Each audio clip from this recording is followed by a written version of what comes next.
Perkenalkan, nama saya Yohana Kisi Siagian. NPM saya 1801060137. Saya program studi pendidikan ekonomi di Universitas AKBP Nomensen Pematang Siantar. Saat ini saya akan mempresentasikan tentang mata kuliah ekonomi mikro tentang pasar, yaitu mempresentasikan tentang jurnal pasar.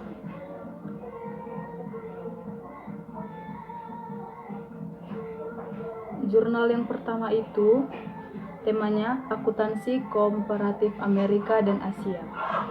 Nama jurnalnya itu Jurnal Riset Bisnis dan Manajemen. Yang mereview itu saya. Judul jurnalnya Analisis Komparasi Kinerja Pasar Modal di Indonesia, di negara Hong Kong, Cina, Inggris, dan Amerika.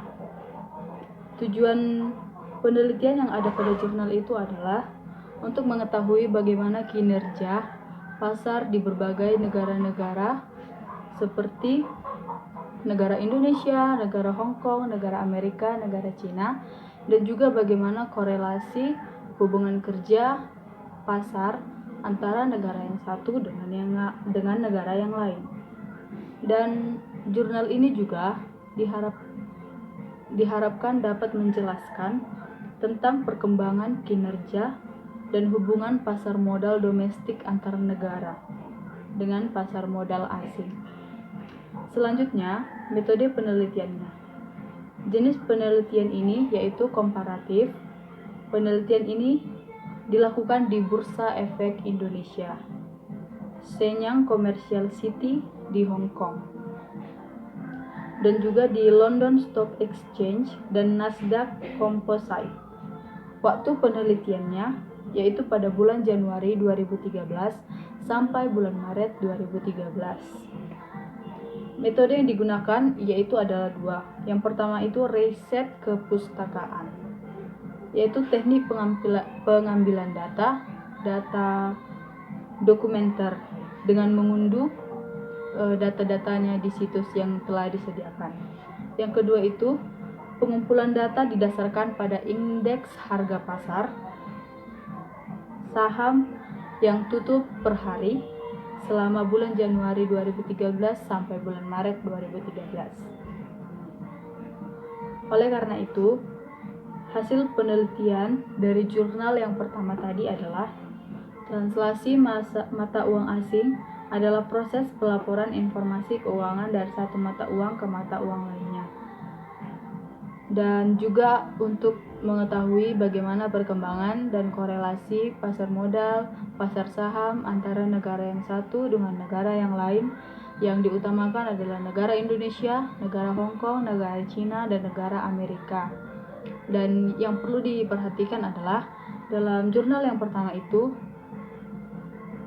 jelas tadi tujuannya untuk mengetahui bagaimana korelasi serta bagaimana perkembangan pasar modal, pasar saham yang ada di negara-negara.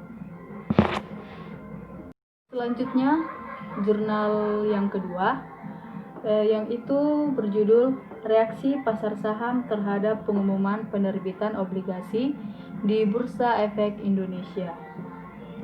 Yang menulis review jurnalnya adalah saya. Tujuan penelitian yang terdapat pada jurnal ini memfokuskan pada reaksi pasar terhadap pengumuman penerbitan obligasi syariah di Bursa Efek Indonesia. Dapat diartikan secara positif atau negatif oleh investor. Informasi pengumuman penerbitan obligasi syariah bernilai positif apabila penerbitan obligasi syariah memuat informasi yang bermakna good news bagi investor. Maksudnya good news di sini itu yaitu mungkin perkembangan penerbitan obligasinya itu meningkat dan menguntungkan sehingga memudahkan bagi para investor untuk dapat menanamkan saham mereka di syariah. Dan negatifnya mungkin apabila pengumuman obligasi itu bersifat menurun atau merugikan bagi para investor, maka otomatis tidak ada investor yang mau menanam saham mereka di syariah tersebut. Untuk metode penelitiannya, pendekatan yang digunakan dalam menjawab hipotesis dalam penelitian ini adalah pendekatan event study, yaitu untuk melihat reaksi pasar saham terhadap pengumuman obligasi dari syariah yang dilakukan oleh syariah. Populasi yang digunakan dalam penelitian ini adalah saham-saham perusahaan seluruh industri yang terdaftar di Bursa Efek Indonesia yang menerbitkan obligasi syariah selama periode 2002 sampai 2011.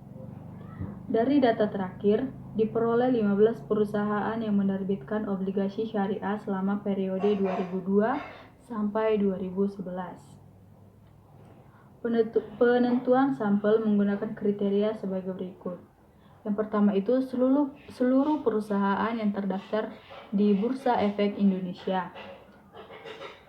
Dan yang kedua itu, selama periode uji, perusahaan tidak melakukan corporate action seperti pengumuman kebangkrutan, stock divided, stock split, right issue, dan akuisisi. Saham perusahaan sampel adalah saham yang aktif di perdagangan di pasar saham.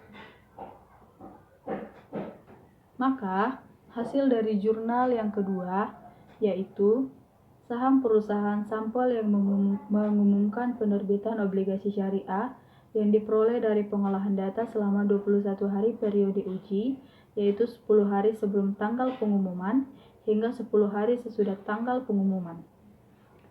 Maka, dapat ditunjukkan rata-rata pendapatan abnormal saham. Untuk kesimpulannya, berdasarkan